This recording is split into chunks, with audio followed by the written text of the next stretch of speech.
국정조사를 실시해야 합니다. 국정조사를 지켜보고 특검을 하자고 할 것이 아니라 지금 이 순간에도 증거들이 사라지고 있습니다. 지금 당장 특검법을 통과시켜야 합니다. 어제 전국 18개 대학에서 시국선언이 있었습니다. 저도 어제 대학 총학생회장단을 만났습니다. 청년들은 참정권 박탈에 분노하고 있습니다. 재선거를 외치는 시민들의 함성이 커지고 있습니다. 국민의 분노에 정치가 답을 내놓아야 합니다. 이 정도로 심각한 문제가 발견됐다면 신속하게 선거 무효를 선언하고 전국 재선거를 치르는 것이 최선의 해결책일 것입니다. 국정조사와 특검으로 총체적 부실이 밝혀진다 하더라도 그때 가서 재선거 실시하기는 더욱 어려울 것입니다. 국민의힘은 끝까지 진실을 밝혀내겠습니다. 그리고 책임을 묻겠습니다.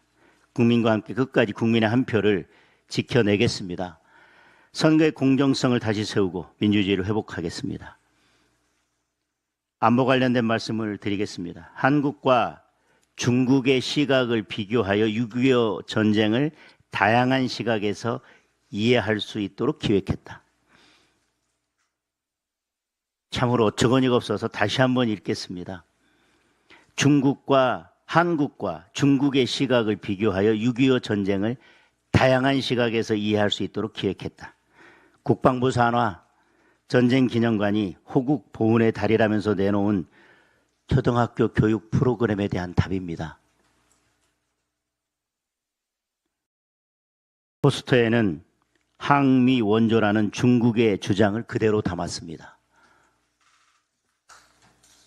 북한의 남침을 부인하고 중공군 참전을 정의로운 전쟁이라고 우기는 중국 시진핑의 주장을 우리 아이들에게 가르치겠다는 것입니다. 언론에 보도되고 시민들이 항의하자 의도와는 다르게 홍보물들이 만들어져 유감스럽다면서 황급히 게시물을 삭제했습니다. 도대체 어떤 의도였는지 묻지 않을 수 없습니다. 애당초 강사가 누구였는지, 강연 내용이 무엇이었는지 분명하게 밝히고 관련자를 엄중히 문책해야 할 것입니다.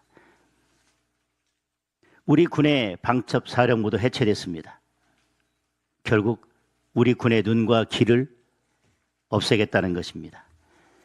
제주도지사 오영우는 지난 2월 북한의 리오남을 몰래 만나서 북한의 묘목, 신장 투석기 등 1억 6천만 원 상당의 물품을 보냈습니다. 북한을 조선이라 부르는 정동영과 함께 추진했다고 합니다. 리오남이 누굽니까? 이재명 대북 송금 사건의 총책임자 아닙니까?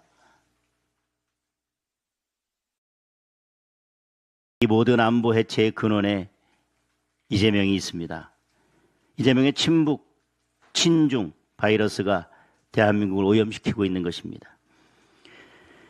대통령의 취임 1주년 기자회견에서도 북한 편만 들었습니다. 북한의 핵과 미사일이 국민의 생명을 위협하고 있는데 우리 국방력이 세계 5위라는 동문서답만 반복했습니다. 북한의 오물풍선 공격에 한마디 하지 않고 우리 무인기 때문에 북한이 모멸감을 느꼈을 것이라면서 북한 대변인 같은 발언만 늘어놓았습니다. 안보는 구걸한다고 지켜지지 않습니다. 대통령의 머리에 안보가 없습니다. 국민의힘은 북한의 평화를 구걸하는 나라가 아니라 북한이 함부로 넘볼 수 없는 나라를 만들 것입니다.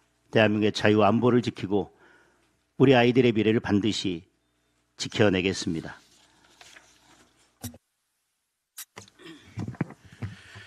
지금은 중차대한 시기입니다. 우리 모두가 오로지 당을 위해, 나라를 위해, 국민을 위해 하나로 뭉쳐야 할 때입니다. 지금 우리에게는 계파를 생각할 여유도 없고 분열을 생각할 여유도 없습니다. 오로지 국민만 바라보며 민심만 받드는 하나의 국민의 힘이 있을 뿐입니다. 저부터 하나 된 국민의 힘, 새로운 국민의 힘을 위해서 앞장서겠습니다. 지금 선관위를 둘러싼 논란은 단순히 투표용지 부족 사건이 아니라 6.3 국민 참정권 박탈 사태입니다. 선관위는 이 사건이 터졌을 때부터 지금까지 시종일관 이해할 수 없는 무능력한 대응을 하고 있습니다. 투표용지 보관 상자가 어디로 사라졌는지 모른다는 선관위를 도대체 어느 국민이 이해하겠습니까? 이번 사태를 바라보는 관점과 해결책에 대해 다소 이견이 있을 수 있지만 절대로 있어서는 안 될 국민의 참정권 훼손이었으며 정치권이 앞장서서 진상규명과 재발 방지 대책을 내놓아야 한다는 데에는 결코 이견이 있을 수 없습니다. 철저한 진상규명을 위해 야당이 위원장을 맡고 위원은 여야 동수로 구성되는 국민의힘 주도 국정조사가 이루어져야 합니다. 이재명 정권의 검경 합수본은 이미 지난 통일교 게이트 수사에서 전재수 의원 구하기 수사로 그 신뢰를 완전히 상실했습니다. 정부 여당은 합수본이라는 꼼수를 포기하고 특검을 수용하길 바랍니다. 우리 국민들께서는 6.3 지방선거와 국회의원 재보궐선거를 통해 우리 정치권의 견제와 균형의 정치를 복원하라는 엄중한 명령을 내렸습니다. 이재명 대통령은 법과 상식에 어긋나는 본인 재판을 없애는 공소 취소 시도를 즉각 철회해야 합니다. 집권여당 더불어민주당은 일찍이 공언했던 18개 상임위 독식 방침을 공식 철회하고 국회의장은 제1당, 법사위원장은 제2당이라는 견제와 균형의 관례를 다시 복원해야 합니다. 이재명 대통령에게 요구합니다. 공소 취소 시도를 공식적으로 포기할 것을 선언하시죠. 더불어민주당에 요구합니다. 후반기 국회 원구성에서 법사위원장을 제2당 몫으로 내놓으십시오. 그것이 6.3 지방선거 민심에 부응하는 첫걸음입니다. 마지막으로 내일 우리 시각 오전 11시 체코전을 시작으로 2026 북중미 월드컵이 시작됩니다. 국민의힘은 우리 붉은 악마 국가대표팀의 선전을 국민과 함께 한마음 한뜻으로 응원합니다. 감사합니다. 예, 최고위원 신동욱입니다. 대한민국을 지탱해온 자유민주주의의 댐이 무너졌습니다. 엄청난 물이 그 대한민국을 휩쓸고 지나가고 있습니다. 그런데 민주당과 여권, 선관위의 태도를 보면 관리인이 밤에 잠을 자느라고 관리를 부실하게 해서 물이 조금 샜다라고 표현을 합니다. 이게 과연 맞는 것인지 저는 이미 이 태도만으로 그들의 주장은 국민에 대한 배신이라고 생각합니다. 조금 본질을 좀 살펴보겠습니다. 지금 현장에서는 재선거라고 외치던 시민들이 부정선거를 얘기하기 시작합니다. 우리는 그동안 부정선거라는 프레임 속에 갇히지 않기 위해서 부정선거라는 말을 꺼내는 것을 굉장히 두려워했습니다. 정치인들이 다 그렇습니다. 그런데 시민들이 부정선거라는 말을 꺼내기 시작합니다. 제가 확인한 시민들은 대다수는 정파적이라고 느껴지지 않는 대한민국의 상식과 질서를 지키겠다고 나온 시민들이 많았습니다. 그래서 다시 한번 생각해 봅니다. 부실선거와 부정선거의 차이는 무엇입니까? 이 정도 부실이 있으면 부정이라고 말하기는 어렵지만 적어도 선거 결과가 왜곡돼도 괜찮겠다라는 법률적 용어, 미필적 고의를 의심할 수밖에 없는 상황 아닙니까? 오늘 아침 조간 보도를 보면 선거용지 인쇄 규모를 선관위 사무총장하고 담당 국장 2명이서 결정했다는 보도도 있습니다. 이게 과연 뭐를 얘기할까요? 이 중요한 투표용지 인쇄 매수를 그 두 사람이 결정을 했다고 하면 첫 번째는 이 두 사람은 무슨 의도를 가지고 있었을까? 미필적 고의가 있지 않았을까라는 의심을 할 수밖에 없는 것이고 또 한 갈래는 이 두 사람에게 책임을 묻고 끝을 내려고 하나라는 의심을 동전의 양면처럼 동시에 할 수밖에 없는 상황입니다. 이런 것들이 국민을 납득시키겠습니까? 저는 이 정도를 가지고 국민을 납득시키지 못할 거라고 생각합니다. 아픈 얘기지만 국정조사로 진실이 규명될 거라고도 생각하지 않습니다. 저도 국정조사를 해봤지만 여야 간의 공방으로 대부분 관리자의 실수가 있었다라는 정도로 결론 날 가능성이 매우 높습니다. 그렇게 덮으면 앞으로 대한민국 선거에 대한 신뢰는 누가 보장합니까? 저는 이번 사태를 국민 전체가 그러는 것처럼 적어도 그 정도 눈높이에 맞춰서 우리 정치권이 좀 더 엄중하게 바라봐야 된다고 생각합니다. 한 가지 말씀만 더 드리겠습니다. 며칠 전에 이재명 대통령이 취임 1주년 기자회견에서 본인의 공소취소 특검과 관련해서 여러 가지 의문이 제기되고 있기 때문에 하지 않을 수 없는 상황이라고 얘기를 했습니다. 매우 심각한 발언입니다. 그 여러 가지 의문 누가 제기했습니까? 조작 기소가 있었다는 지난 국정조사 특위 누가 주도했습니까? 연호의 파티 누가 주장했습니까?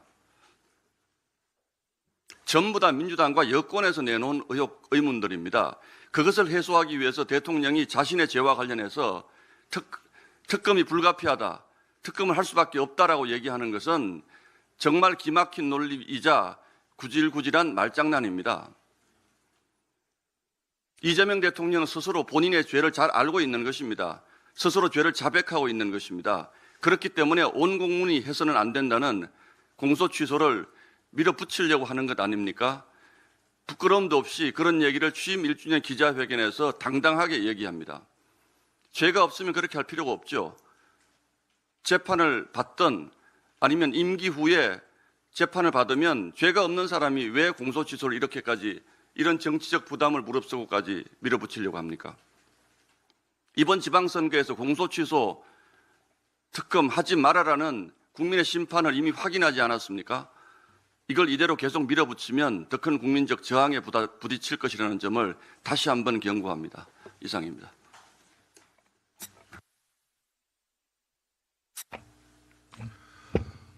네, 최고위원 김민수입니다. 부동산 정책 과정에서 다주택자는 완전히 배제돼야 된다. 용지를 복사하는 직원조차도 다주택자여서는 안 된다. 지난 4월 이재명의 말이었습니다. 이재명이 국무총리로 지명하고 있는 한성숙은 서울의 4채, 경기의 1채, 집 4채, 다주택 보유자입니다. 국무총리만큼 부동산 정책에 많은 개입을 할 수 있는 사람 있겠습니까? 한성숙 지난달에 팔았던 잠실 아파트는 약 30억의 차익을 남기고 매도했습니다. 국민 여러분, 대통령직에 앉은 이재명의 말과 행동 너무 다르지 않습니까? 자유민주주의에서는 노력한다면 국민 누구나 집 한 채도, 2채도, 3채도 가질 수 있어야 합니다. 하지만 이재명 정부 국민은 한 채 이상은 안 되고 민주당의 높으신 분들께서는 3채도, 4채도, 5채도 허용하는 세상 만들려는 것 같습니다. 이재명에 고합니다. 말과 행동이 국민을 위한 것으로 일치하는 정책 바랍니다. 본인이 뱉은 말을 지키기 위해서 한성숙에 대한 지명 다시 한번 진지하게 검토하기를 촉구합니다. 또 한 가지 말씀드리겠습니다. 국방부에서 국궁방첩사령부를 해체하자라고 합니다. 여러 가지 부작용이 있다고 합니다. 방첩사가 아니라 부작용으로 치면 선관위부터 해체해야 되지 않겠습니까? 방첩사를 해체하고 대한민국 이 간첩이 많은 나라 어떻게 방첩 활동을 하려고 합니까? 이재명 정권은 마음에 들지 않는다라고 해서 검찰까지 해체했습니다. 검찰개혁 자문위에서는 검찰의 보안수사권 폐지에 대해서 반대하고 있습니다. 검찰개혁 자문위원회조차 검찰의 보안수사권이 필요하다라고 하고 있습니다. 이재명 정권과 민주당에 강력히 고합니다. 방첩사의 가장 큰 부작용은 간첩을 잡지 못하는 겁니다. 검찰의 가장 큰 부작용은 범죄자를 잡지 못하는 겁니다. 선관위의 가장 큰 부작용은 선거 관리를 제대로 하지 못하는 겁니다. 선관위야말로 대한민국에서 해체가 되어야 마땅하지 않겠습니까? 대한민국 아직 휴전 국가입니다. 전쟁 중인 국가입니다. 그리고 대한민국 안에 여러 산업 정보를 빼내가는 외국의 스파이들이 너무나 많이 활동하고 있습니다. 방첩사 해체에 대해서 충분한 검토를 요청합니다. 네, 이상입니다. 6.3 전국 동시 지방선거에서 선관위가 저지른 선거관리 실패는 단순한 이 행정 실수가 아닙니다. 국민의 정치적 기본권을 정면으로 짓밟은 헌정유린이라고 할 것입니다. 이런 선관위가 투표 관리를 담당하는 것 자체가 이제는 국민들이 불안해하는 그런 요소가 되고 있습니다.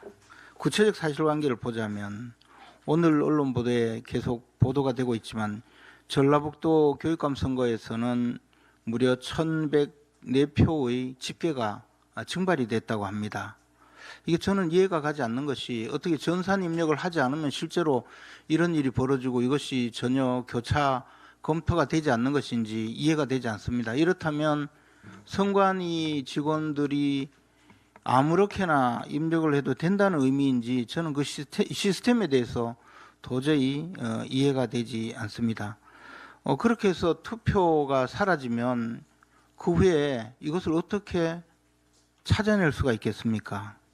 어느 지역에서는 선거인 명부가 통째로 날아가 버려서 투표를 못하는 사태가 벌어졌다고 합니다. 나중에 보완을 해서 투표를 했다고 주장하지만 또는 일부의 경우에 당락에는 영향이 없다 이렇게 하지만 사실 이런 식으로 투표 관리를 한다면 이게 정상적인 투표 관리라고 할 수가 있겠습니까? 투표용지를 50% 미만으로 인쇄해서 투표에 나선 곳이 전국에서 1,371곳이라고 합니다. 이 숫자를 믿을 수가 있겠습니까? 선관위가 발표할 때마다 달라지는 숫자입니다. 도대체 어디부터 어디까지 이런 일이 벌어졌는지 우리가 알 수가 없습니다.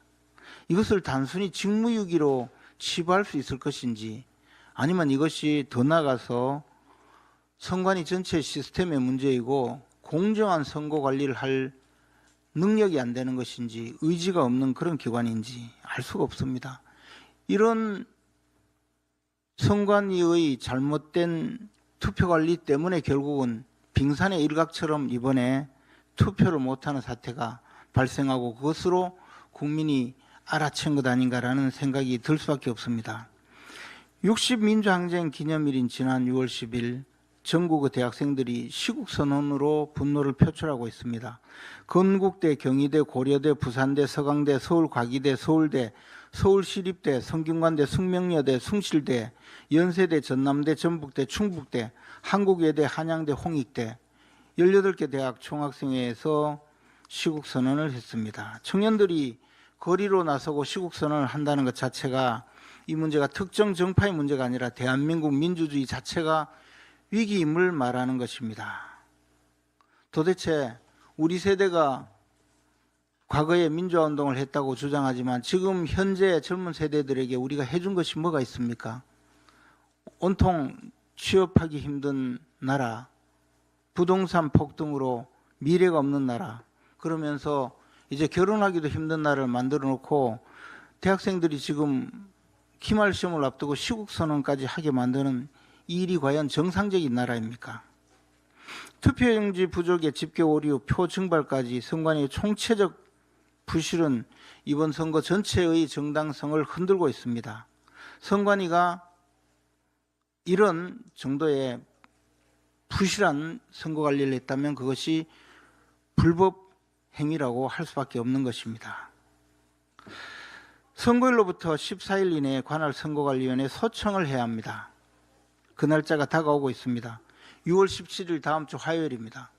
이번에 소청을 제기하지 않으면 특검 국정조사를 통해서 선관위에 문제가 발생하고 또 선거 과정에 상당한 문제가 있다고 하더라도 그때 가서 선거무효 소송을 제기할 수도 없게 됩니다.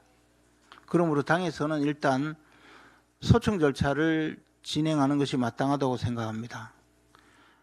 특검과 국정조사는 불법 행위를 밝혀낼 것이지 선거 전반의 부실 관리를 통해서 선거 무효가 될 정도의 상황이 발생했다고 하더라도 그것을 치유할 수 있는 길을 찾아내기가 어렵습니다. 그러므로 우리 당에서는 즉시 소청 절차를 준비해서 소청에 나가고 궁극적으로 중대한 불법이 발생되면 재선거를 할 수 있는 그런 재선거 투쟁에 나서야 한다고 생각합니다. 마치겠습니다. 네, 청년 최고위원 우재준입니다. 오늘 국회에서 투표용지 부족 사태에 대한 국정조사를 위한 보고가 있습니다. 철저한 진상조사가 되어야 할 것이며 단지 일회성 조사와 처벌로 끝나지 않고 선관위에 대한 정기적인 외부 감사권이 반드시 제도상 확보되어야 할 것입니다. 6.3 지방선거가 끝났습니다. 평가에 대해서는 분분한 것 같습니다. 12대 4라는 광역단체장 선거의 결과가 우리가 패배라고 볼 수도 있고 정말 어려운 상황 속에서도 그래도 선방했다라고 평가하시는 분도 있으신 것 같습니다. 그 과정 속에서 우리 지도부가 얼마나 역할을 했는가, 도움을 줬는가, 오히려 부담을 줬는가라는 부분도 여러 가지 평가가 있는 것 같습니다. 개인적으로 이 선거 과정을 지켜보면서 그리고 우리 지도부 안에 있으면서 우리 지도부의 일원들 한 명 한 명 정말 열심히 했다고 생각합니다. 정말 어려운 상황 속에서 개인적으로는 너무나도 열심히 해주셨다고 저는 그렇게 생각합니다. 그럼에도 불구하고 우리 낙선한 우리 동지들이 많은 사람들이 또한 원망하고 있는 사람들도 많은 것도 현실입니다. 그렇다면 우리 지도부가 지금 이 선거 결과에 대한 평가와 책임을 회피하지는 않아야 한다고 생각을 합니다. 우리 지도부의 임기는 원래 내년 8월까지입니다. 그러면 그 다음 총선을 준비하기 위한 시간은 8개월밖에 없습니다. 실질적으로 공천까지 기간을 합치면 6개월 정도밖에 되지 않습니다. 그러면 다음 지도부는 총선을 준비하기가 굉장히 어렵습니다. 인재를 발굴하고 조직을 정비하고 정책을 개발하고 이렇게 할 시간이 너무나도 없습니다. 다음 총선 정말 중요합니다. 오히려 저는 지금 대한민국에서 가장 중요한 선거가 다음 총선이 될 거라고 생각합니다. 민주당이 오랫동안 너무나도 오랫동안 과반 의석을 차지하면서 자행한 수많은 악법들 그것들을 되돌리려면 다음 총선 우리 반드시 승리해야 됩니다. 그러면 다음 지도부가 잘 들어와서 다음 총선을 잘 준비할 수 있게 우리 지도부는 이제 다음 지도부를 위한 미래를 열어줘야 한다고 생각합니다.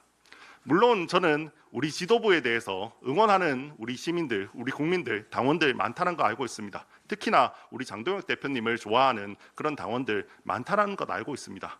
그렇다면 차라리 다시 우리가 전당대회를 열어서 재선거를 통해서 다시 출마를 하셔서 다시 평가를 받으셔야 됩니다.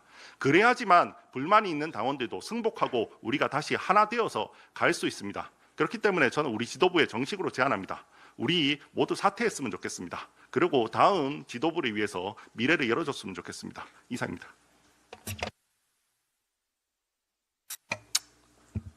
역시 그 뭐 철없는 소리를 공개적으로 하는 것은 정치적으로 굉장히 미숙한 것 같습니다.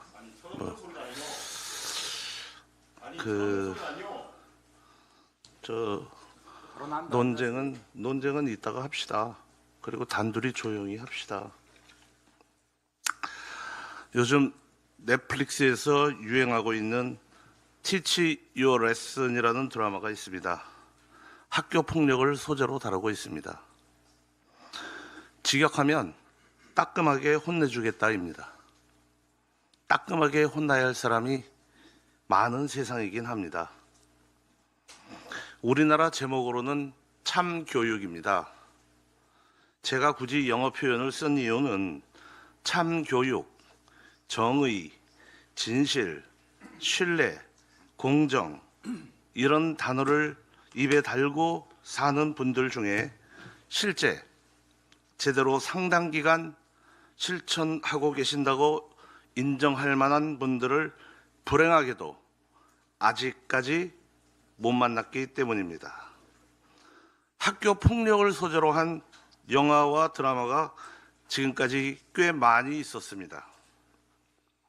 언제부터인지 학교에서의 집단 폭력이 우리 주변에 흔히 있는 일이 되었고 폭력자를 응징하는 드라마상의 결말에 위로를 받기 때문이 아닐까 생각합니다. 하지만 현실에서는 과거의 끔찍한 상처를 안고 살아가는 아픈 삶이 대부분입니다. 이건 저만의 생각인지도 모르겠습니다.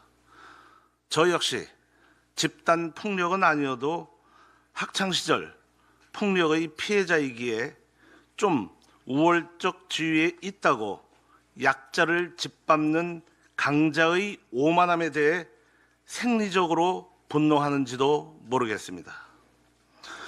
학교 폭력의 행태는 거의 비슷하게 자행됩니다. 일단 만만한 상대를 타겟으로 합니다. 그 후 반복적, 지속적으로 폭력을 행사합니다. 다수는 침묵하고 방관합니다. 그런데 진짜 더 큰 상처가 되는 건 잘 보이려고 앞장서는 일부의 촉새들입니다. 그런데 그들은 더 센 상대는 건드리지 못합니다. 폭력 행사자들은 이렇게 주장합니다. 우리가 있어서 교실의 평화가 유지된다. 학폭만 있는 건 아닙니다. 사회에도 집단 폭력이 있습니다. 특히 정치권은 집단 폭력이 일어나기 좋은 공간입니다. 학교 폭력은 수단이 주먹입니다. 하지만 정치권의 집단 폭력 수단은 글과 말입니다. 주먹보다 더 아프고 더 오래도록 상처가 되는 폭력 수단이 글과 말입니다. 글과 말을 다루고 계신 분들이 곰곰이 생각해 보셨으면 합니다. 우리가 그렇게 분노하고 비판하는 학교 폭력과 유사한 형태의 집단 폭력에 혹시 내가 의식 또는 무의식 중에 가담하고 있는 건 아닌지, 학교 폭력 행사자들이 우리가 있어서 교실의 평화가 유지된다고 주장하듯이 정치권과 그 관계자들이 우리가 있어서 세상을 널리 이롭게 한다고 하는 자부심을 갖고 하고 있는 건지 참으로 궁금합니다. 우월적 지위를 이용한 집단 폭력 행위를 알고도 한다면 참 나쁜 짓이고, 모르고 하고 있다면 어리석은 것이라고 저는 생각합니다. 우리가 그래도 어느 정도는 상식이 통하고 이런저런 사안에 대해 지나치게 과도하지 않은 균형성이 유지되고 있는 건강한 사회에 살고 있는지, 또 이런 역할을 해야 할 권한을 부여받은 분들이 그 권한을 겸손하게 행사하고 있는지 저 스스로 고뇌하고 또 고뇌하고 고뇌하는 나날입니다. 이상입니다. 추가로 한두 가지만 말씀드리겠습니다. 아까 우리 신동욱 최고위원님께서도 말씀하셨지만 이번에 6.3 지방선거에서 문제가 됐고 지금 올림픽 공원을 가득 메우고 있는 시민들의 함성은 하나입니다. 참정권이 심각하게 침해됐다. 국민들의 투표권이 박탈됐다. 민주주의의 꽃은 선거인데 선거에서 이런 일이 일어나는 것은 있을 수 없는 일이다. 반드시 이를 정상적으로 되돌려야 한다는 목소리 하나일 것입니다. 누가 뭐라고 하든 시민들이 바라보는 현상은 한 가지입니다. 투표용지 부족 사태. 시민들은 거기에 여러 이름을 붙일 수 있습니다. 그런데 시민들이 어떤 이름을 붙였는지를 가지고 이 사태의 본질을 흐리려고 하거나 시민들이 붙인 이름을 가지고 그분들의 분노나 순수한 열정, 그리고 민주주의를 지키겠다는 그 마음을 표명하려는 의도는 저는 용납될 수 없다고 생각합니다. 이 투표용지 부족 사태에 대해서 대통령도 총리도 민주당도 심각한 문제로 인식하고 있습니다. 심각한 문제로 인식하고 있다면 이 문제를 해결하는 것이 정치, 여야, 언론, 사회 모든 분야에서 그리고 모든 국민들이 함께 힘을 모아야 될 것입니다.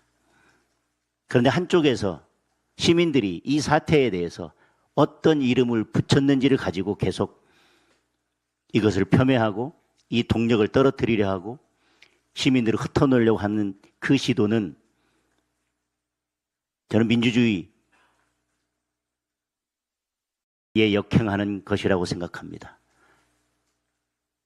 이 투표용지 부족 사태를 해결할 의지가 없는 것이라고 보여집니다. 그리고 민주주의를 지킬 의지가 없는 것으로 보여집니다. 이 사태에 대해서 본질은 하나인데 시민들이 어떤 이름을 붙이는지를 가지고 이 문제의 본질을 흐리려 하고 하는 그러한 일들은 없어야 될 것입니다. 그리고 지금 저는 대한민국에서 이 투표용지 부족 사태보다 더 중요한 일은 없다고 생각합니다. 여든 야든 정치권에서 반드시 이 문제를 해결해야 된다고 생각합니다. 그 어떤 고려도 없이 이 문제를 해결해내지 못한다면 저는 국민들의 오목한 심판을 피해갈 수 없을 것이라고 생각합니다. 국민의힘도 마찬가지입니다. 이 문제를 우리가 제대로 풀어내지 못한다면 다음 총선은 우리에게 어떤 희망도 없을 것입니다. 이 문제를 풀어내지 못한다면 올림픽 공원에 모여있는 올림픽 공원에서 저렇게 민주주의를 지키기 위해서 함성을 내고 있는 저 시민들의 분노가 결국 국민의힘에 그리고 국회에 우리 정치에 돌아올 거라고 생각합니다. 여기서 하나 이렇게 중요한 시기에 우리 국민의힘이 이렇게 무거운 책임을 지고 있는 이 사태에 대해서 우리는 지금 책임을 다 하고 있습니까? 우리의 힘을 다 쏟고 있습니까? 다른데 힘을 낭비하지 않고 여기에 온전히 다 쏟고 있습니까? 110명이 이것이 가장 중요한 일이라고 생각하고 이것 외에는 당분간 이것 외에는 아무 생각 없이 이거 하나에만 매달려서 국민들과 함께 시민들과 함께 반드시 이 문제를 해결하자. 이번에 해결하지 못하면 다시는 해결할 기회가 없을지도 모른다. 그리고 이제 대한민국의 민주주의는 사망할지도 모른다라고 하는 무거운 마음으로 전부 다 우리의 에너지를 쏟고 있습니까? 그런데 이 중대한 시기에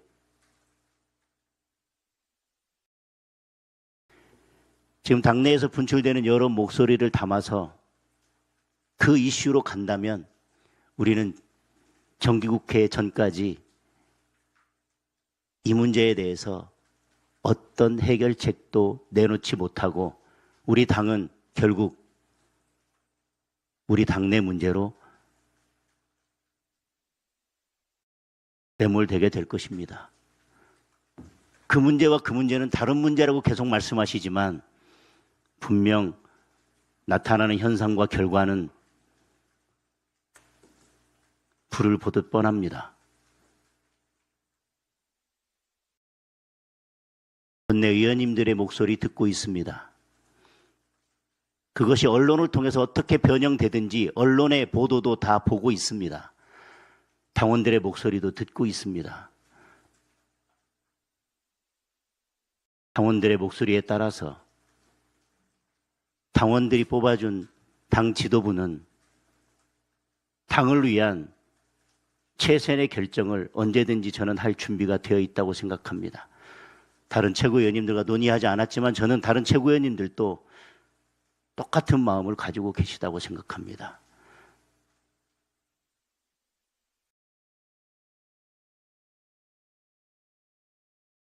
당 지도부에 어떤 선택을 요구하거나 그 길을 열려면 110명의 의원님들께서 이 투표용지 부족 사태를 어떻게 해결할지에 대한 답을 먼저 주셔야 된다고 생각합니다. 감사합니다. 저도 한마디만 더 하겠습니다. 네. 아니 한마디만 더 하겠습니다. 여기 지금 그 국민 참정권 투표 문제가 있는데요. 여기 참정권은 국민들께서 투표하시고 그 투표로 의사표시를 하신 겁니다. 마찬가지로 당에도 당원 참정권이 있습니다. 당원들께서 지금 2년 임기 기간을 아시고 투표를 했습니다. 여기에 그 제가 이 참 부끄러운 장면이 지금 송출되었기 때문에 이 말씀은 드려야 될 것 같은데요. 국민의힘 최고위원 회의 하기 전에 비공개 회의가 있습니다. 방금 같은 안건들은 비공개 회의에 참석해서 이야기하셔야죠. 왜 비공개 회의 단 한 번도 제대로 참석하시지 않는 분들께서 여기에서 당이 아니라 개인의 계파를 위해 뛰려고 합니까? 국민이 뽑아줬으면 국회의원들은 국민들을 위해서 일하시고요.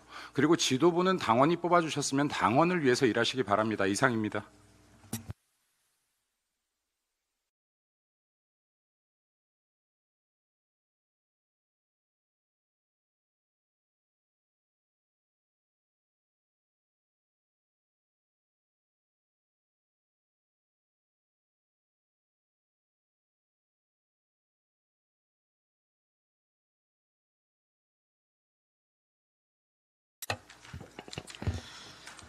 최고위원회의 시작하겠습니다. 법원이 증거 보존을 명령한 잠실 7동 투표용지 상자가 사라졌습니다. 투표용지 1900매라고 적혀있는 상자입니다. 잠실 7동 제2투표소 선거인 수는 3856명입니다. 결국 투표용지가 선거인 수의 50%도 안 됐다는 사실을 입증할 증거입니다. 모른다고 잡아떼던 선관위는 뒤늦게 폐기했다고 자백했습니다. 투표용지 부족 사태의 진상을 밝힐 핵심 증거를 인멸한 것입니다. 사건이 발생했을 때 중앙선관위는 국정조사든 특검이든 성실하게 임하겠다고 했습니다. 국정조사를 받거나 특검을 받으려면 이 사태의 경위를 설명하기 위해서 스스로 잘 보관하고 있었어야 할 자료이자 증거입니다. 이처럼 투표용지를 선거인 수의 50% 미만으로 인쇄한 투표소가 전국적으로 1,371곳입니다. 전체 투표소의 9.6%나 됩니다. 지난번 투표율이 낮았던 지난번 지방선거에서도 전체 투표율이 50%를 넘어섰습니다. 그런데 투표용지를 선거인 수의 50% 미만으로 인쇄했다고 하는 것은 참으로 납득하기 어렵습니다. 합수본이 뭉개는 사이에 전국 투표소의 증거들이 사라지고 있습니다. 선관위는 즉각 전국 모든 투표소의 증거물 폐기를 중지시켜야 합니다. 합수본은 지체 없이 압수수색과 증거 확보에 들어가야 합니다. 그리고 이참에 선거 과정에서 발생한 여러 자료들에 대해서 일정 기간 전부 폐기하지 못하고 보관하도록 하는 입법적인 보완 조치가 필요하다고 생각합니다. 또한 선관위가 각 투표소에 추가 송부한 투표용지 24,577장 가운데 1년 번호 없는 무번호 투표용지가 70.2%, 17,247장에 달합니다. 선관위는 이를 예비용이라면서 전체 투표용지의 3%를 1년 번호 없이 인쇄했다고 해명했습니다. 말이 되지 않습니다. 1년 번호가 없는 투표용지를 왜 인쇄합니까? 선거법상 모든 투표용지는 1년 번호가 인쇄되어 있어야 합니다. 예비용이라고 해서 1년 번호를 빼고 인쇄할 이유가 전혀 없습니다. 1년 번호 없는 투표용지를 인쇄한 것 자체가 선거법 위반입니다. 선관위는 왜 1년 번호 없는 투표용지를 3%나 인쇄했는지 납득할 수 있는 해명을 내놓아야 할 것입니다. 선관위가 공개한 자료를 언론이 분석해 보니 투표용지 수와 실제 투표자 수가 맞지 않는 경우도 발생했습니다. 매우 심각한 문제입니다. 송파구 잠실 이동 제6투표소는 송부된 투표용지는 총 1,700장인데 투표자 수는 1,733명입니다. 투표용지 없이 어떻게 33명이 투표를 했는지 미스테리입니다. 투표용지에서 투표자를 뺀 잔여매 수가 맞지 않는 경우도 있습니다. 가락이동 제3투표소는 투표용지 2,450장의 투표인은 2,252명입니다. 투표용지가 198장 남아야 하는데 302장이 남았다고 기록되어 있습니다. 월계 3동은 투표용지가 234장 남아야 하는데 기록은 34장입니다. 이 황당한 사태들을 뭐라고 설명할지 궁금합니다. 충북 청주시에서는 선거인 명부에 1,295명이 누락돼서 유권자들이 투표를 못하고 돌아가는 사태가 발생했습니다. 충북 선관위는 명부를 바꿔서 다시 투표를 진행했고 대부분의 선거인이 투표를 마쳤다고 밝혔습니다. 전체가 아니라 대부분입니다. 투표를 못하거나 포기한 유권자가 발생했다고 인정한 것입니다. 전북에서는 유권자 1,104명의 투표가 전산 입력에 누락됐습니다. 심지어 오류를 발견하고도 교육감 선거 결과는 수정하지도 않았습니다. 그래놓고 단순 실수라면서 당락에는 영향이 없다고 합니다. 이런 무책임한 해명을 용납할 수 있습니까? 고작 투표 일주일 만에 언론들이 밝혀낸 것만 이 정도입니다. 제대로 수사를 진행한다면 앞으로 얼마나 더 많은 문제점들이 드러날지 예측하기도 어렵습니다. 증거가 사라지기 전에, 증인들이 도주하기 전에 합수본은 수사의 속도를 높여야 합니다. 국회는 하루속히 특검과 국정조사를 실시해야 합니다. 국정조사를 지켜보고 특검을 하자고 할 것이 아니라 지금 이 순간에도 증거들이 사라지고 있습니다. 지금 당장 특검법을 통과시켜야 합니다. 어제 전국 18개 대학에서 시국선언이 있었습니다. 저도 어제 대학 총학생회장단을 만났습니다. 청년들은 참정권 박탈에 분노하고 있습니다. 재선거를 외치는 시민들의 함성이 커지고 있습니다.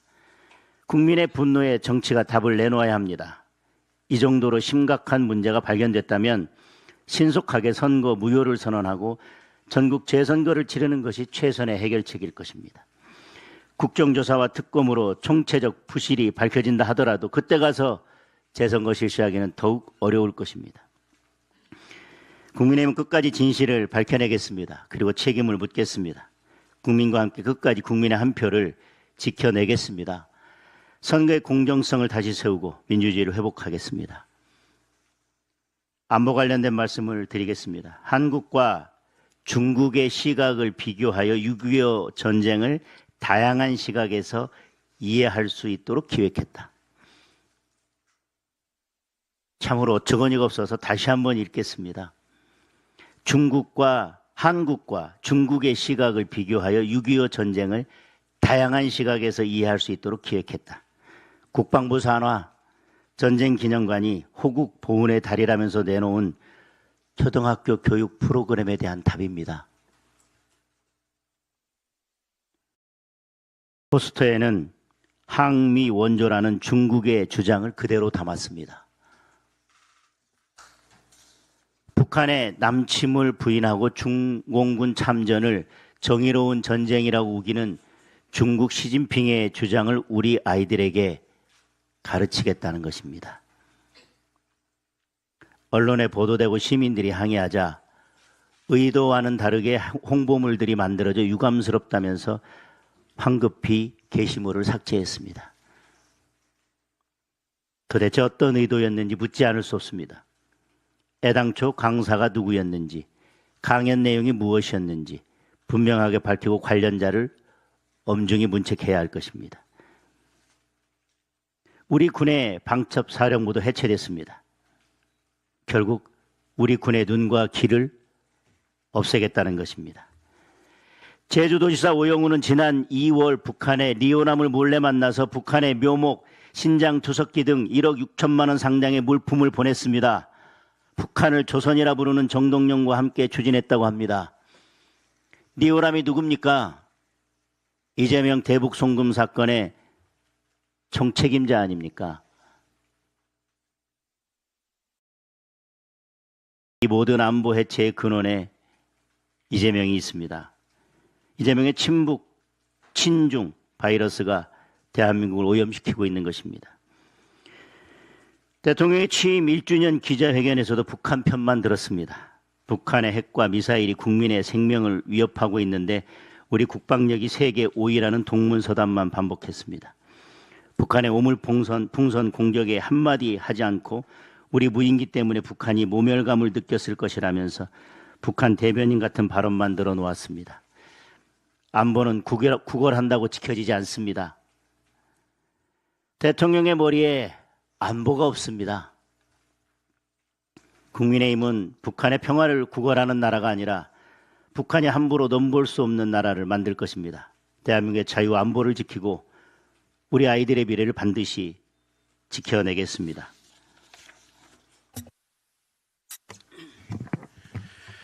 지금은 중차대한 시기입니다. 우리 모두가 오로지 당을 위해, 나라를 위해, 국민을 위해 하나로 뭉쳐야 할 때입니다. 지금 우리에게는 계파를 생각할 여유도 없고 분열을 생각할 여유도 없습니다. 오로지 국민만 바라보며 민심만 받드는 하나의 국민의 힘이 있을 뿐입니다. 저부터 하나된 국민의 힘, 새로운 국민의 힘을 위해서 앞장서겠습니다. 지금 선관위를 둘러싼 논란은 단순히 투표용지 부족 사건이 아니라 6.3 국민 참정권 박탈 사태입니다. 선관위는 이 사건이 터졌을 때부터 지금까지 시종일관 이해할 수 없는 무능력한 대응을 하고 있습니다. 투표용지 보관상자가 어디로 사라졌는지 모른다는 선관위를 도대체 어느 국민이 이해하겠습니까? 이번 사태를 바라보는 관점과 해결책에 대해 다소 이견이 있을 수 있지만 절대로 있어서는 안 될 국민의 참정권 훼손이었으며 정치권이 앞장서서 진상규명과 재발방지 대책을 내놓아야 한다는 데에는 결코 이견이 있을 수 없습니다. 철저한 진상규명을 위해 야당이 위원장을 맡고 위원은 여야 동수로 구성되는 국민의힘 주도 국정조사가 이루어져야 합니다. 이재명 정권의 검경 합수본은 이미 지난 통일교 게이트 수사에서 전재수 의원 구하기 수사로 그 신뢰를 완전히 상실했습니다. 정부 여당은 합수본이라는 꼼수를 포기하고 특검을 수용하길 바랍니다. 우리 국민들께서는 6.3 지방선거와 국회의원 재보궐선거를 통해 우리 정치권의 견제와 균형의 정치를 복원하라는 엄중한 명령을 내렸습니다. 이재명 대통령은 법과 상식에 어긋나는 본인 재판을 없애는 공소 취소 시도를 즉각 철회해야 합니다. 집권여당 더불어민주당은 일찍이 공언했던 18개 상임위 독식 방침을 공식 철회하고 국회의장은 제1당, 법사위원장은 제2당이라는 견제와 균형의 관례를 다시 복원해야 합니다. 이재명 대통령에게 요구합니다. 공소 취소 시도를 공식적으로 포기할 것을 선언하시죠. 더불어민주당에 요구합니다. 후반기 국회 원구성에서 법사위원장을 제2당 몫으로 내놓으십시오. 그것이 6.3 지방선거 민심에 부응하는 첫걸음입니다. 마지막으로 내일 우리 시각 오전 11시 체코전을 시작으로 2026 북중미 월드컵이 시작됩니다. 국민의힘은 우리 붉은 악마 국가대표팀의 선전을 국민과 함께 한마음 한뜻으로 응원합니다. 감사합니다. 예, 최고위원 신동욱입니다. 대한민국을 지탱해온 자유민주주의의 댐이 무너졌습니다. 엄청난 물이 그 대한민국을 휩쓸고 지나가고 있습니다. 그런데 민주당과 여권, 선관위의 태도를 보면 관리인이 밤에 잠을 자느라고 관리를 부실하게 해서 물이 조금 샜다라고 표현을 합니다. 이게 과연 맞는 것인지 저는 이미 이 태도만으로 그들의 주장은 국민에 대한 배신이라고 생각합니다. 조금 본질을 좀 살펴보겠습니다. 지금 현장에서는 재선거라고 외치던 시민들이 부정선거를 얘기하기 시작합니다. 우리는 그동안 부정선거라는 프레임 속에 갇히지 않기 위해서 부정선거라는 말을 꺼내는 것을 굉장히 두려워했습니다. 정치인들이 다 그렇습니다. 그런데 시민들이 부정선거라는 말을 꺼내기 시작합니다. 제가 확인한 시민들은 대다수는 정파적이라고 느껴지지 않는 대한민국의 상식과 질서를 지키겠다고 나온 시민들이 많았습니다.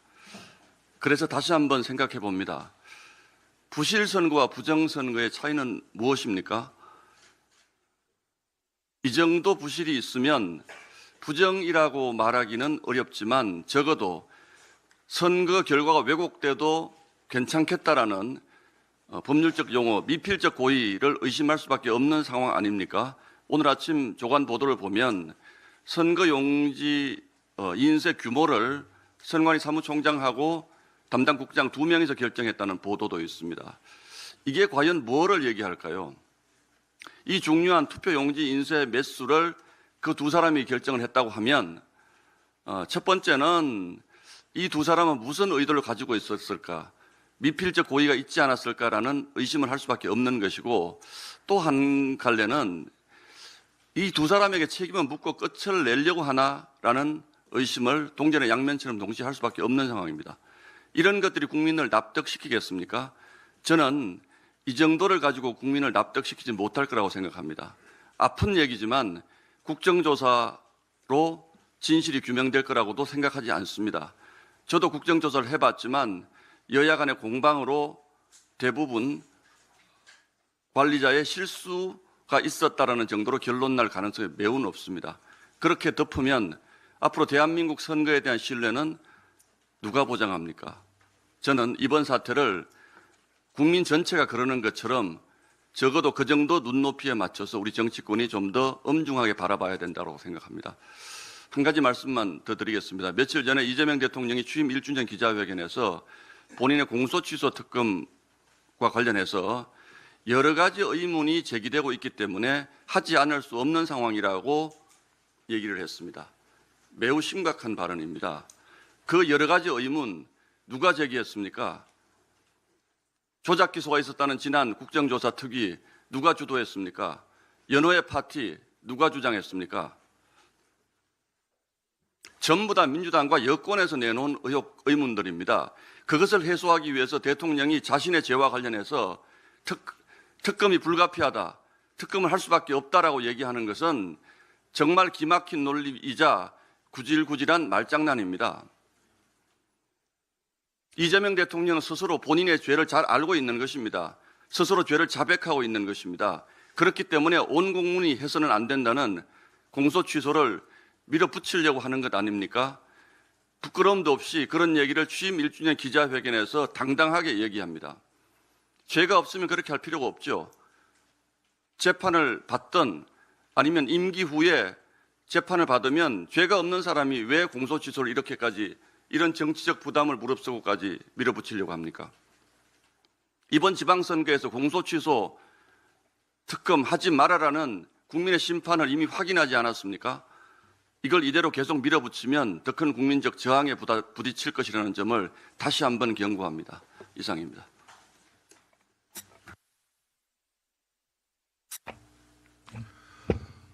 네, 최고위원 김민수입니다. 부동산 정책 과정에서 다주택자는 완전히 배제돼야 된다. 용지를 복사하는 직원조차도 다주택자여서는 안 된다. 지난 4월 이재명의 말이었습니다. 이재명이 국무총리로 지명하고 있는 한성숙은 서울의 4채, 경기의 1채, 집 4채, 다주택 보유자입니다.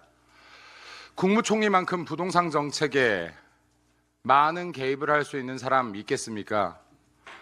한성숙 지난달에 팔았던 잠실 아파트는 약 30억의 차익을 남기고 매도했습니다. 국민 여러분, 대통령직에 앉은 이재명의 말과 행동 너무 다르지 않습니까? 자유민주주의에서는 노력한다면 국민 누구나 집 한 채도, 2채도, 3채도 가질 수 있어야 합니다. 하지만 이재명 정부 국민은 한 채 이상은 안 되고 민주당의 높으신 분들께서는 3채도, 4채도, 5채도 허용하는 세상 만들려는 것 같습니다. 이재명에 고합니다. 말과 행동이 국민을 위한 것으로 일치하는 정책 바랍니다. 본인이 뱉은 말을 지키기 위해서 한성숙에 대한 지명 다시 한번 진지하게 검토하기를 촉구합니다.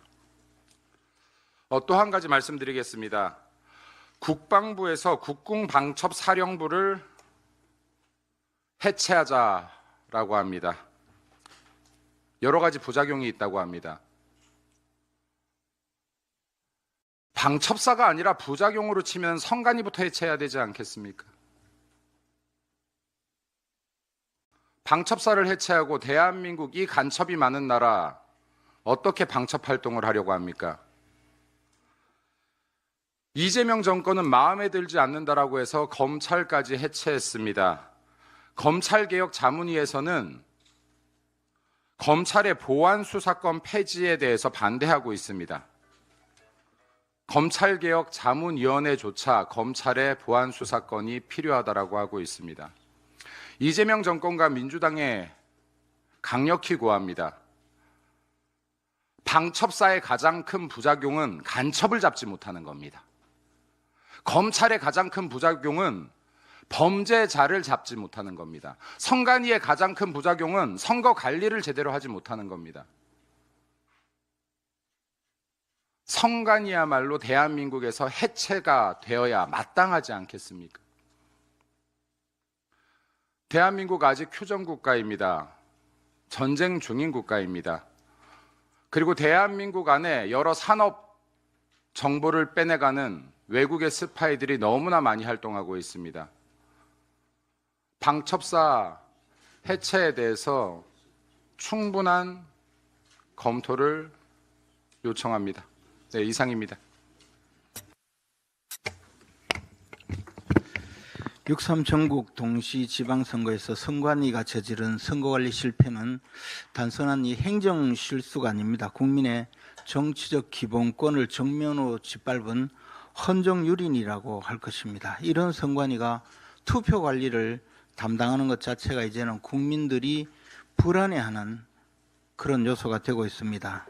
구체적 사실관계를 보자면 오늘 언론 보도에 계속 보도가 되고 있지만 전라북도 교육감 선거에서는 무려 1,104표의 집계가 증발이 됐다고 합니다. 이게 저는 이해가 가지 않는 것이 어떻게 전산 입력을 하지 않으면 실제로 이런 일이 벌어지고 이것이 전혀 교차 검토가 되지 않는 것인지 이해가 되지 않습니다. 이렇다면 선관위 직원들이 아무렇게나 입력을 해도 된다는 의미인지 저는 그 시스템에 대해서 도저히 이해가 되지 않습니다. 그렇게 해서 투표가 사라지면 그 후에 이것을 어떻게 찾아낼 수가 있겠습니까? 어느 지역에서는 선거인 명부가 통째로 날아가 버려서 투표를 못하는 사태가 벌어졌다고 합니다. 나중에 보완을 해서 투표를 했다고 주장하지만 또는 일부의 경우에 당락에는 영향이 없다 이렇게 하지만 사실 이런 식으로 투표 관리를 한다면 이게 정상적인 투표 관리라고 할 수가 있겠습니까? 투표용지를 50% 미만으로 인쇄해서 투표에 나선 곳이 전국에서 1371곳이라고 합니다. 이 숫자를 믿을 수가 있겠습니까? 선관위가 발표할 때마다 달라지는 숫자입니다. 도대체 어디부터 어디까지 이런 일이 벌어졌는지 우리가 알 수가 없습니다. 이것을 단순히 직무유기로 치부할 수 있을 것인지, 아니면 이것이 더 나아가서 선관위 전체 시스템의 문제이고 공정한 선거 관리를 할 능력이 안 되는 것인지, 의지가 없는 그런 기관인지 알 수가 없습니다. 이런 선관위의 잘못된 투표 관리 때문에 결국은 빙산의 일각처럼 이번에 투표를 못하는 사태가 발생하고 그것으로 국민이 알아챈 것 아닌가라는 생각이 들 수밖에 없습니다. 60민주항쟁 기념일인 지난 6월 10일 전국의 대학생들이 시국선언으로 분노를 표출하고 있습니다. 건국대, 경희대, 고려대, 부산대, 서강대, 서울과기대, 서울대, 서울시립대, 성균관대, 숙명여대, 숭실대, 연세대, 전남대, 전북대, 충북대, 한국예대, 한양대, 홍익대 18개 대학 총학생회에서 시국선언을 했습니다. 청년들이 거리로 나서고 시국선언을 한다는 것 자체가 이 문제가 특정 정파의 문제가 아니라 대한민국 민주주의 자체가 위기임을 말하는 것입니다. 도대체 우리 세대가 과거에 민주화운동을 했다고 주장하지만 지금 현재 젊은 세대들에게 우리가 해준 것이 뭐가 있습니까? 온통 취업하기 힘든 나라, 부동산 폭등으로 미래가 없는 나라, 그러면서 이제 결혼하기도 힘든 나라를 만들어 놓고 대학생들이 지금 기말 시험을 앞두고 시국선언까지 하게 만드는 이 일이 과연 정상적인 나라입니까? 투표용지 부족의 집계 오류, 표 증발까지 선관위의 총체적 부실은 이번 선거 전체의 정당성을 흔들고 있습니다. 선관위가 이런 정도의 부실한 선거 관리를 했다면 그것이 불법 행위라고 할 수밖에 없는 것입니다. 선거일로부터 14일 이내에 관할 선거관리위원회에 소청을 해야 합니다. 그 날짜가 다가오고 있습니다. 6월 17일 다음 주 화요일입니다. 이번에 소청을 제기하지 않으면 특검 국정조사를 통해서 선관위에 문제가 발생하고 또 선거 과정에 상당한 문제가 있다고 하더라도 그때 가서 선거무효 소송을 제기할 수도 없게 됩니다. 그러므로 당에서는 일단 소청 절차를 진행하는 것이 마땅하다고 생각합니다. 특검과 국정조사는 불법 행위를 밝혀낼 것이지 선거 전반의 부실 관리를 통해서 선거 무효가 될 정도의 상황이 발생했다고 하더라도 그것을 치유할 수 있는 길을 찾아내기가 어렵습니다. 그러므로 우리 당에서는 즉시 소청 절차를 준비해서 소청에 나가고 궁극적으로 중대한 불법이 발생되면 재선거를 할 수 있는 그런 재선거 투쟁에 나서야 한다고 생각합니다. 마치겠습니다. 네, 청년 최고위원 우재준입니다.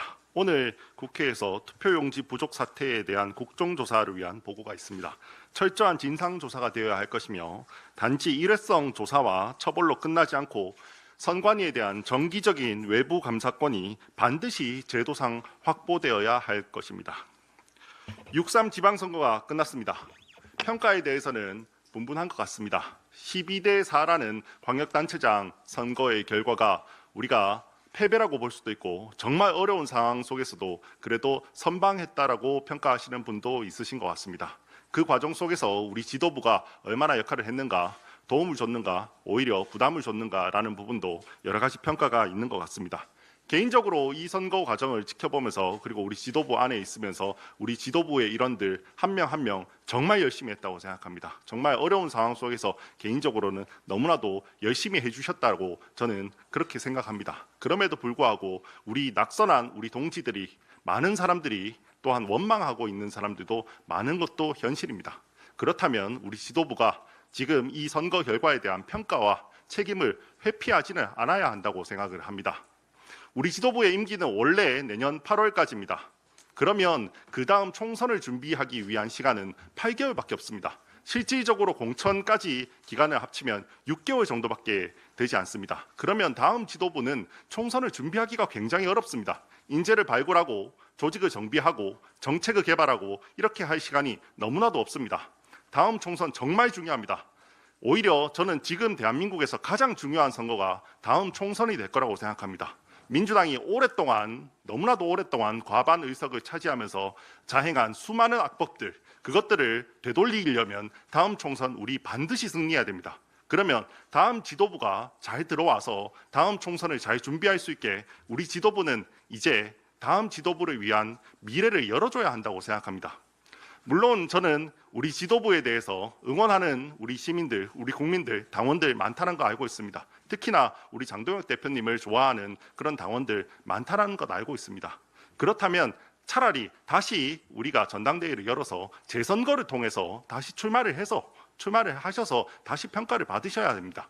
그래야지만 불만이 있는 당원들도 승복하고 우리가 다시 하나 되어서 갈 수 있습니다. 그렇기 때문에 저는 우리 지도부에 정식으로 제안합니다. 우리 모두 사퇴했으면 좋겠습니다. 그리고 다음 지도부를 위해서 미래를 열어줬으면 좋겠습니다. 이상입니다.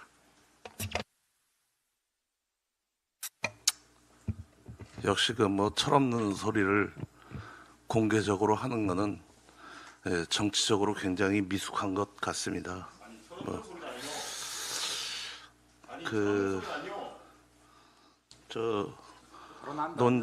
논쟁은 이따가 합시다. 그리고 단둘이 조용히 합시다. 요즘 넷플릭스에서 유행하고 있는 Teach Your Lesson이라는 드라마가 있습니다. 학교 폭력을 소재로 다루고 있습니다. 직역하면 따끔하게 혼내주겠다입니다. 따끔하게 혼나야 할 사람이 많은 세상이긴 합니다. 우리나라 제목으로는 참교육입니다. 제가 굳이 영어 표현을 쓴 이유는 참교육, 정의, 진실, 신뢰, 공정 이런 단어를 입에 달고 사는 분들 중에 실제 제대로 상당 기간 실천하고 계신다고 인정할 만한 분들을 불행하게도 아직까지 못 만났기 때문입니다. 학교 폭력을 소재로 한 영화와 드라마가 지금까지 꽤 많이 있었습니다.